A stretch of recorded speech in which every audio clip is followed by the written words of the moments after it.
ہے، آنی تو ہے، لیکن جس طرح بھی آئے موت تو آئے گی، لیکن بچنے کا بھی ہے کہ آپ بیماری سے بچ سکتے ہیں۔ اگر آپ کو بیماری ہے، اگر وہ آپ کو تکلیف ہوتی ہے دل کی، تو آپ یہ وظیفہ کریں، انشاءاللہ اللہ تعالیٰ آپ کو کامیابی عطا فرمائے گا۔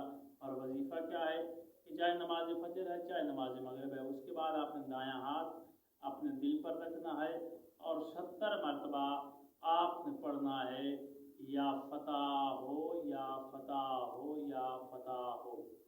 ٹھیک ہے، یہ آپ الفاظ 70 مرتبہ، فتح ہو نہیں پڑھنا، یا فتح ہو یا فتح ہو، اس لفظ کو آپ نے 70 مرتبہ پڑھنا ہے دل پہ ہاتھ رکھ کے۔ انشاءاللہ آپ کی وہ دل کی بیماری جو ہوگی وہ ختم ہو جائے گی۔ آپ اس وظیفے کو کریں، انشاءاللہ اللہ تعالیٰ آپ کو صحت و شفا دے گا۔